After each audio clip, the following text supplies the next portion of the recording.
वालेकुम स्टूडेंट्स, कैसे हैं आप सब लोग।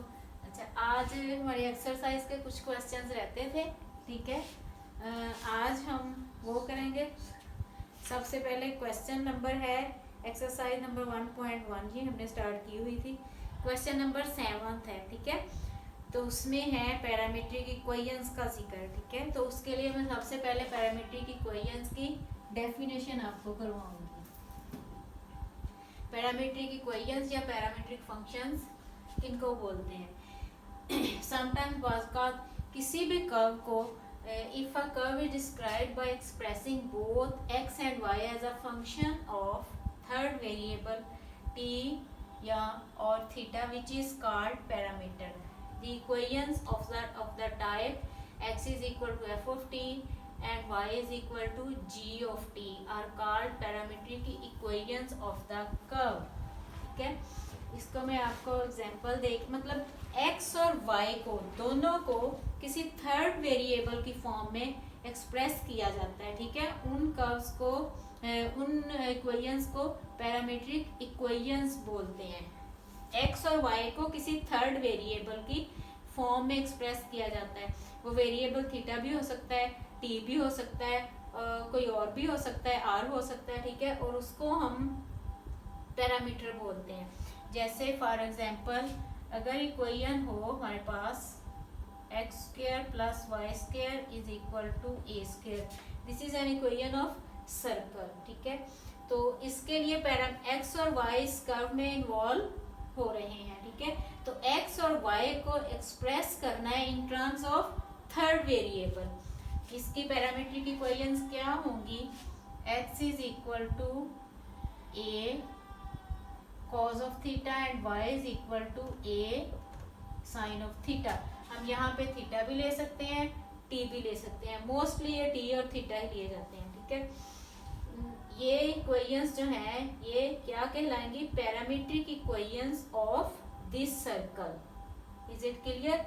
यही ऊपर भी अगर आप और से डेफिनेशन को देखें यही बात एक्सप्रेस की गई है। इस कर्व को हमने एक्सप्रेस इस कर्व में दोनों x और y को एक्सप्रेस कर दिया इन terms of a third variable जो कि हमने थीटा लिया है। हम यहाँ पे t भी ले सकते हैं और इसको बोलते हैं पैरामीटर।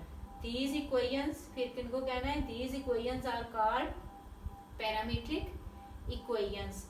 यहाँ इसको इस फॉर्म में अगर देखें तो क्या बनेगी, x is equal to f of theta and y is equal to g of theta आप कह लें।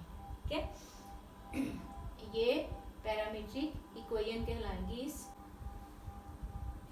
क्वेश्चन की तरफ चलते हैं। क्वेश्चन नंबर 7 क्या दिया गया इसमें, show that the parametric equations. ठीक है, आगे जैसे इसका फर्स्ट पार्ट देखें उसमें क्या कहा गया है, x is equal to a t square and y is equal to 2at represent the equation of parabola। Parabola की इस इक्वेशन को रिप्रेजेंट करते हैं। ठीक है, क्वेश्चन क्या है, शो करें कि ये पैरामीट्रिक इक्वेशन पैराबोला की इस इक्वेशन को रिप्रेजेंट करती हैं। ठीक है, अब इसको करने के दो मेथड है। जो पैराबोला की इक्वेशन दी गई है इसमें देखें t इन्वॉल्व नहीं है। ठीक है, यहाँ तो हम क्या करेंगे, इन दोनों में से t को किसी तरह एलिमिनेट कर दें, t को एलिमिनेट करके ये फॉर्म बना दें। ठीक है, यहाँ इसका दूसरा मेथड कौन सा है कि दोनों में बराबर यहाँ पे y की वैल्यू लगाएं, इधर जो x की वैल्यू है वो लगाएं, दोनों साइड्स को सॉल्व करते हैं, आंसर दोनों तरफ सेम आना चाहिए। लेफ्ट हैंड साइड और right hand side should be equal. ठीक है, दो मेथड है, आपको जो मेथड इजी लगता है आप उससे कर सकते हैं। ठीक है, इसको हम करते हैं, अगर इसको नाम दे लें फर्स्ट का, इसको सेकंड का। मैं एलिमिनेशन वाले मेथड से ये क्वेश्चन करूँगी। ठीक है, इसमें से देखें t की वैल्यू निकालनी है फ्रॉम 2 में से t की वैल्यू लें, वो क्या आएगी, y over 2a is equal to t। इसको पुट कर दें इन 1 में पुट कर दें, पुट इन 1, तो ये हमारे पास क्या बनेगा, x is equal to a y over 2a whole square, x is equal to a into y square over 4a square. ये a से कैंसिल, तो हमारे पास क्या होगा x y square over 4a. अब यहाँ से ये क्या बन जाएगा 4ax is equal to y square is equal to 4ax. इन दोनों में से d को एलिमिनेट किया तो हमारे पास जिसको प्रूव करना था, जो इक्वेशन लेके आनी थी पैराबोला की इक्वेशन, वो बन गई है. ठीक है, इट मीन्स जो गिवन इक्वेशंस हैं, जो पैरामीट्रिक इक्वेशंस दी गई हैं, वो दोनों रिप्रेजेंट करती हैं पैराबोला की इस इक्वेशन को. ठीक है, अब देखते हैं इसका सेकंड पार्ट. सेकंड या थर्ड, 3 पार्ट्स दिए हमें. इंतहाई आसान और इंटरेस्टिंग क्वेश्चंस हैं ये. सेकंड पार्ट देखें. सेकंड पार्ट में क्या दिया हुआ है, x is equal to a cos theta and y is equal to b sin theta. Represent the equation of ellipse. Ellipse की इक्वेशन को रिप्रेजेंट करती हैं, ये हमने प्रूव करना है. Over b square is equal to 1. We have to show that these two equations, these two parametric equations represents this equation of parabola. ठीक है, ये हमारा एम है. अब इसको दूसरे मेथड से करते हैं. ठीक है, यहाँ से ये x की वैल्यू दी गई है, तो मैंने मेथड बताया ना, इसमें से आप थीटा को एलिमिनेट कर सकते हैं, वेरी इजी. ठीक है, और दूसरा मेथड कौन सा बताया था कि x और y की वैल्यूज लगा दें और दोनों साइड्स लिखते हैं, दोनों इक्वल आनी चाहिए. ठीक है, तो यहाँ से डायरेक्टली x की वैल्यू क्या है, a cos थीटा. यहाँ पे लगाएंगे put x is equal to a cos theta and y is equal to a sin theta. इसको नाम दे लें 1 का इन 1. ठीक है, तो ये हमारे पास क्या बनेगा, a स्क्वायर x की जगह लगानी है ये a cos theta whole square over a square plus b sin theta whole square over b square is equal to 1. ठीक है, x और y की जो वैल्यू दी हुई है वो डायरेक्ट हम 1 में पुट कर रहे हैं.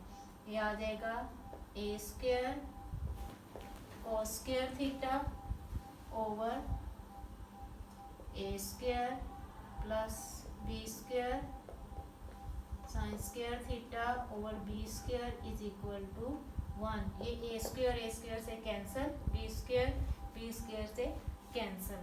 ये आ जाएगा cos square theta plus sin square theta is equal to 1. तो ये किसके इक्वल होता है, 1 के इक्वल. तो क्वेश्चन हमारा प्रूव हो गया. ठीक है, दूसरे मेथड से अगर आप करना चाहें, सिंपली आप क्या करेंगे, आप देखें यहाँ में इसमें जो प्रूव करना है उसमें थीटा नहीं है, तो यहाँ से x ओवर a लें. x over a will be equal to cos of theta and y over b is equal to sine of theta. ठीक है, तो अब इसमें गौर करें जरा, स्क्वायर आ रहा है. ठीक है, तो दोनों इक्वेशंस को जो x over a is equal to cos square theta आएगा और y over b sine theta cos theta आएगा और y over b will be equal to sine theta. उन दोनों को स्क्वायर करके आप ऐड करें तो हमारे पास ये रिक्वायर्ड रिजल्ट बन जाएगा. ठीक है, इसका थर्ड पार्ट जो है उसमें है हाइपरबोला की इक्वेशन को आपने रिप्रेजेंट करना है. इक्वेशन उसकी पैरामीट्रिक इक्वेशंस दी गई हैं और कहा है represent the equation of hyperbola. ठीक है, वो भी सेम इन्हीं लाइंस पे हम करेंगे. ठीक है,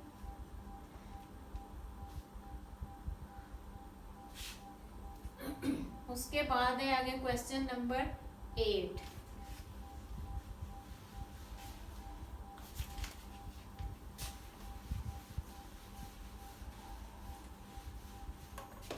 क्वेश्चन नंबर 8, इसमें वो भी इंतहाई आसान क्वेश्चन है। प्रूव दी आइडेंटिटीज, ठीक है, कुछ आइडेंटिटीज दी गई हैं हमें और उनको हमने प्रूव करना है। फर्स्ट पार्ट देखें। अच्छा, उसमें डेफिनेशंस यूज होनी है, वो भी मैं आपको लिखवाती हूँ। साइन ऑफ हाइपरबोलिक, साइन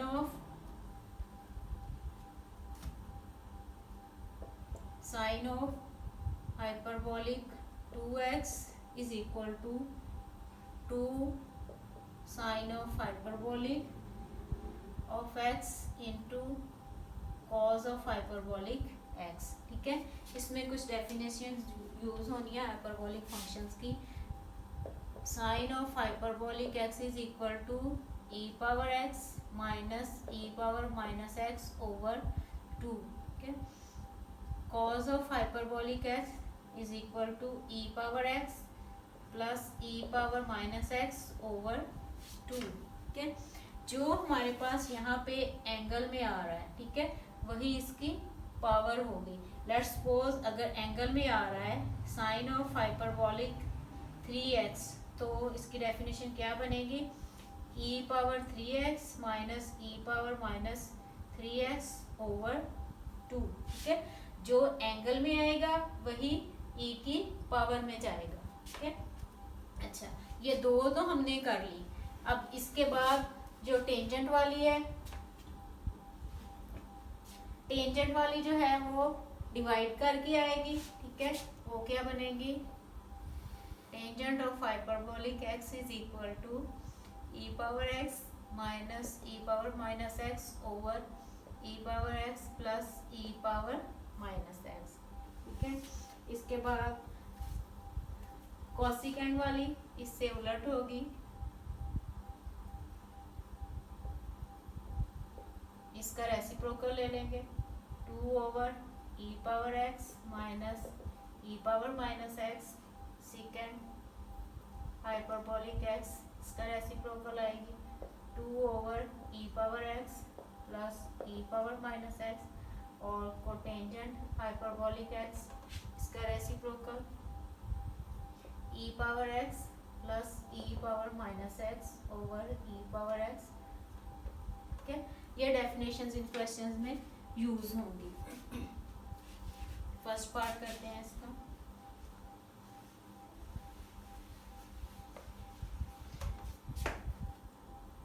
ठीक है, इसके भी आप राइट हैंड लेके लेफ्ट हैंड साइड को प्रूव कर दें, या लेफ्ट हैंड लेके लेफ्ट साइड लेके राइट साइड को प्रूव कर दें, ठीक है। हम लेते हैं, अगर हम लें इसकी right hand side,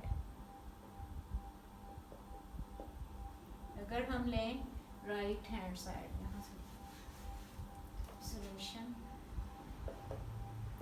right hand side हम लेते हैं 2 sine of hyperbolic x into cos of hyperbolic x, ठीक है। 2 हाइपरबोलिक साइन हाइपरबोलिक x की क्या डेफिनेशन की है? e power x minus e power minus x over 2। Cos hyperbolic की क्या डेफिनेशन की है?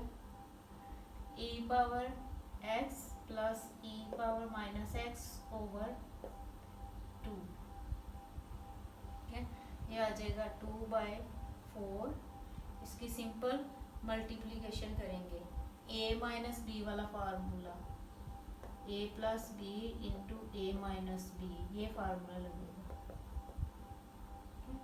तो ये क्या आ जाएगा? e power 2x minus e power minus 2x, ठीक है। ये इससे कैंसल, ये आ जाएगा e power 2x minus e power minus 2x over 2। तो ये किसके इक्वल आएगा? ठीक है, एंगल में जो चीज़ आनी है वही पावर में आती है, ठीक है। तो ये आ जाना है sine of hyperbolic 2x, it is equal to left hand side, ठीक है। अच्छा बच्चों, यहाँ से इसकी मल्टीप्लिकेशन जो ये पावर ली है 2x, इससे कंफ्यूज नहीं होना, ठीक है। कुछ बच्चे इससे कंफ्यूज हो जाते हैं, इंतहाई आसान है ये, मैं आपको करके बता देती हूँ। अगर सिंपल आप मल्टीप्लिकेशन करते हो तो कैसे करते हैं, इसकी और इसकी मैं करने लगी हूँ। क्वेश्चन हमारा कंप्लीट है, ठीक है। पहले इसको करना है इस पूरे के साथ, EX माइनस, फिर दरमियान में क्या आना है, plus e power x minus e power minus x into e power minus x, ठीक है। इसको मल्टीप्लाई करेंगे इसके साथ तो क्या आएगा, e power x into e power x, ये minus e power minus x into e power x, plus e power x into e power minus x, minus e power minus x, e power minus x, ये और ये cancel, तो ये when bases are same powers are added, ये बन जाएगा e power x plus x, और यहाँ पे e power minus x minus x, it will be equal to e power 2x minus e power minus 2x। Clear बच्चे, ठीक है। अच्छा, इससे जो स्टूडेंट्स जो अगले दो पार्ट्स हैं वो भी आपने बिल्कुल इसी तरह डेफिनेशंस लगानी है। सेकंड जो है उसमें secant hyperbolic square of x है equal to 1 minus tangent hyperbolic square of x के इक्वल है, ठीक है। इसमें भी आप राइट हैंड साइड लेके लेफ्ट को इन्हीं लाइंस पे प्रूव करेंगे। और जो थर्ड वाली है उसमें भी cosecant hyperbolic square x is equal to cotangent square cotangent of hyperbolic cotangent of hyperbolic square x minus 1, उसमें भी आप राइट हैंड साइड लेकर लेफ्ट को प्रूव कर दें, ठीक है।